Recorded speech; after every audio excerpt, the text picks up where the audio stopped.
Melissa Broder, please accept my Goodreads request. I want to be friends. Hi guys, it's been a while since I recorded a video. That's because I'm lazy. But today, I am going to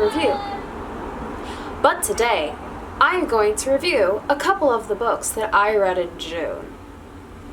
Only because I think it's going to be too long. Not because I read too much, but because I'm too opinionated. Maybe I'll just do a part 1 and part 2. But either way. So the books I'm going to be reviewing are these. It's for the unhinged girlies. So, first book I'm going to start with is actually going to be the last one I just read because it's fresh in my mind. And it's A Touch of Jen. Now let me start off with saying I was so very excited for this book. I've had it on my Amazon list for about a year and a half. And then one day I was at the thrift store and then I saw it just sitting pretty on the shelf. And I was like, oh my god, I have to buy this. Now, did I like this? No, not quite. I mean, I didn't hate it. Would I recommend it? Probably, because I could see why somebody else would enjoy it, but I quite didn't. It made me feel like I was on drugs. And that's not in a good way. I don't use drugs. Touch of Jen. It's basically about this couple. I want to say the name is Alicia and Remy. Yeah, Remy and Alicia. Remy's old co-worker is Jen. And Jen's apparently this beautiful woman, which the way they describe it does not make me believe it. I mean, I guess beauty is subjective, but in my case, Jen doesn't seem like a beautiful person. Alicia decides to pretend to be Jen. And they use foreplay that way, and they pretend to be Jen, and they do things to Jen. It's very weird. They're obsessed. Then they go on vacation with her, which she just randomly invites them on.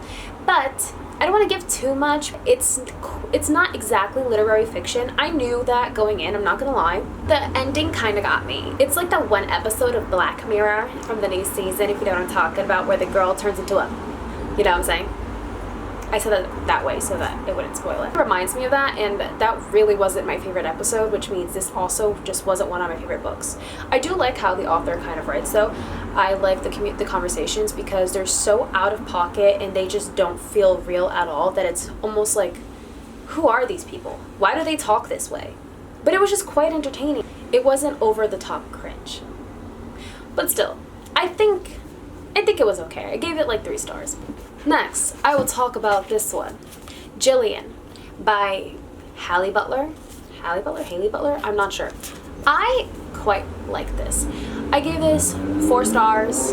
It's literary fiction. I read it in one sitting. It's super short. It's like about 200 pages, and it's about Megan, and Megan's in her 20s. I believe she's 24, and she works in this office job, like a 9-to-5 job, very boring, very existential crisis. If I'm not going to lie, it could put me in my existential crisis era. Although, I really, really loved it because Megan is a super negative person and she is obsessed with her co-worker, Jillian, who seems like an optimist person. We see both of their perspectives and we see that Jillian is actually not all that Megan fantasizes about. Jillian's a very, very flawed character. This book is more no plot, just vibes, but the vibes are there. I couldn't stop reading it. I was so excited to finish this, and I need to get another book by her. I want the new me so bad because I love this. This was a 4-star for me because I wouldn't say it was my favorite, so it's not a 5-star, but it's a 4-star. I quite enjoyed it. Next, one of my favorite books of the year, The Pisces by Melissa Broder. I will eat the literal. I love it. I love everything. I read Milk Fed 2 years ago. I read So Sad Today earlier this year, and I'm just obsessed with Melissa Broder. This is a masterpiece.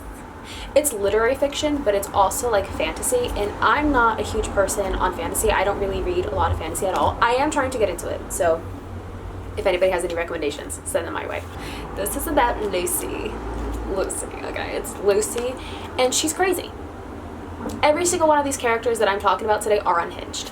Just got out of a relationship, a long-term relationship with her boyfriend. Her boyfriend moves on to someone else. Her sister invites her to her beach house to spend time watching the dog while she goes away. While she's there, she falls in love with a merman. a merman?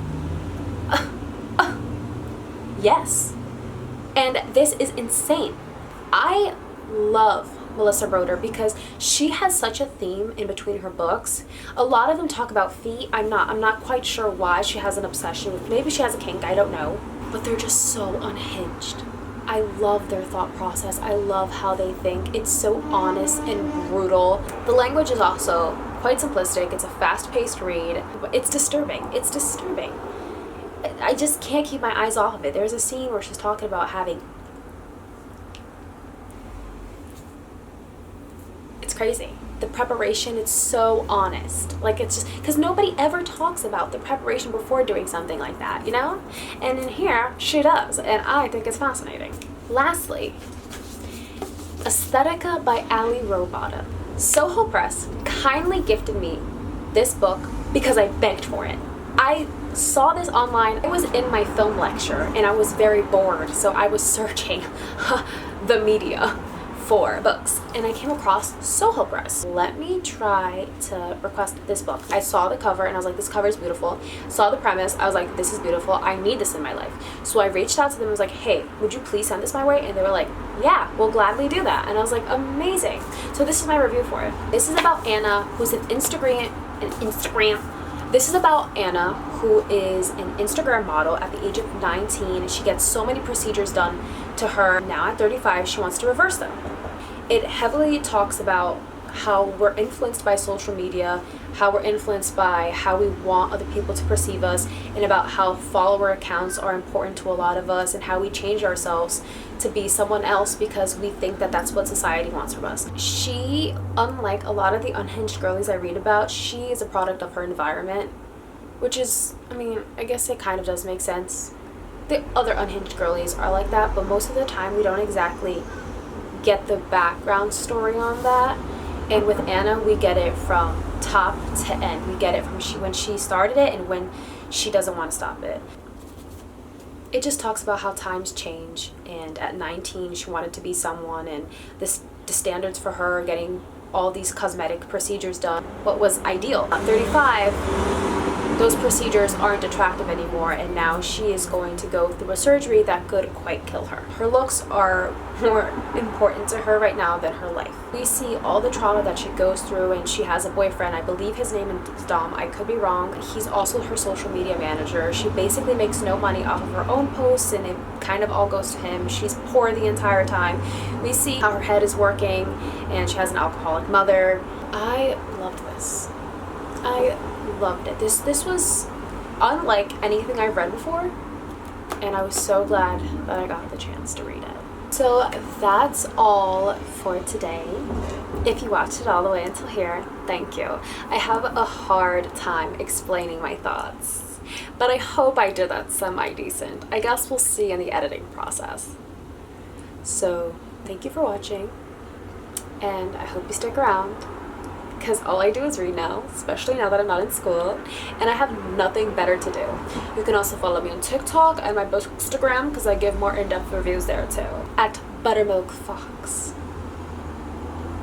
Alright, I'll see you later.